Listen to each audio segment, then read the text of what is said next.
Today is June the 27th. Today, Jesus says, be prepared.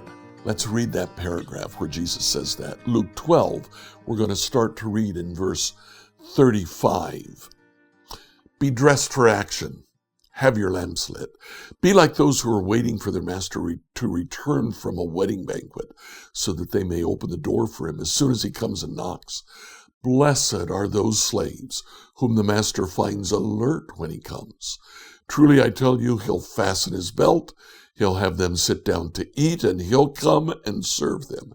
If he comes during the middle of the night or near dawn and finds them so, blessed are those slaves.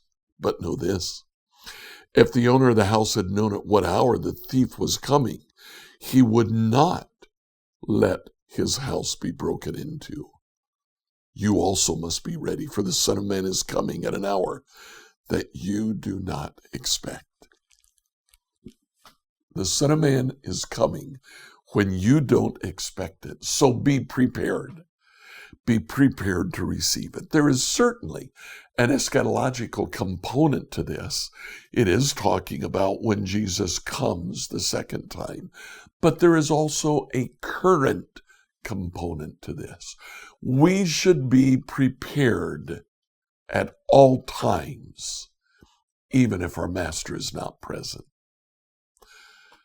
In the Old Testament, we find the story of one who was prepared to obey his master, even when his master was not there. That was Joseph. Let's read the story of Joseph in the house of Potiphar in Genesis 39. Genesis 39, New Revised Standard Edition. Now Joseph was taken down to Egypt, and Potiphar, an office of Pharaoh, the captain of the guard, an Egyptian, bought him from the Ishmaelites who had brought him down there. The Lord was with Joseph, and he became a successful man. He was in the house of his Egyptian master. His master saw that the Lord was with him, and that the Lord had caused all that he did to prosper in his hand.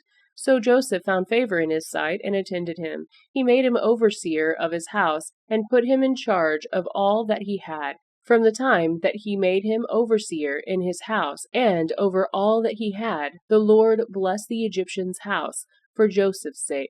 The blessing of the Lord was on all that he had, in the house and field.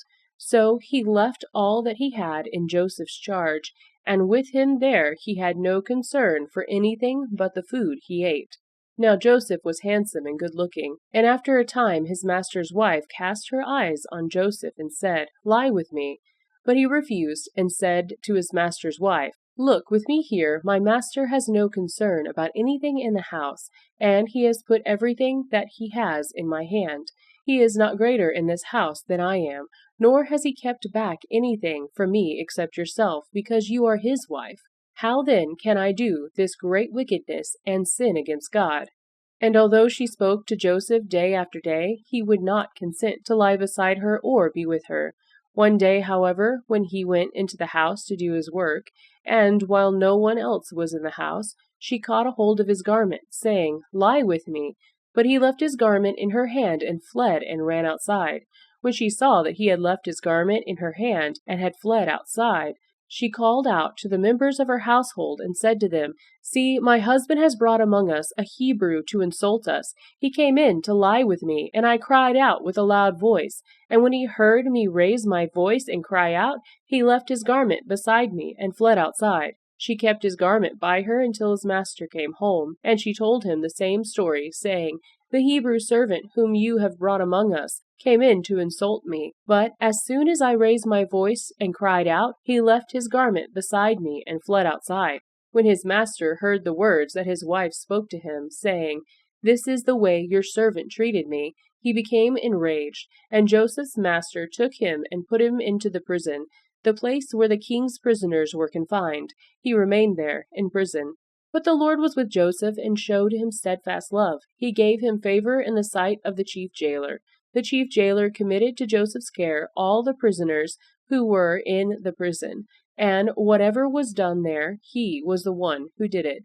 The chief jailer paid no heed to anything that was in Joseph's care, because the Lord was with him, and whatever he did, the Lord made it prosper. Beautiful story here. Joseph was incredibly successful in Potiphar's house.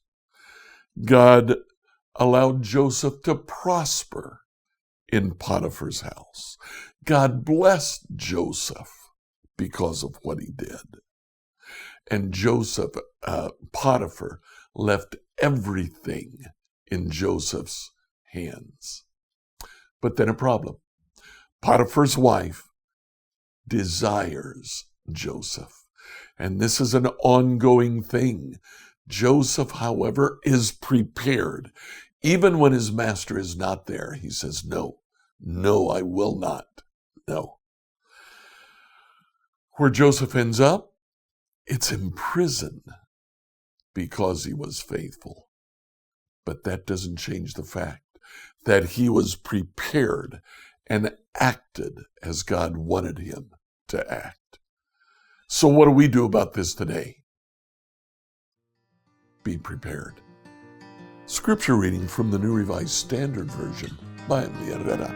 If you like what you heard today, share it with your friends.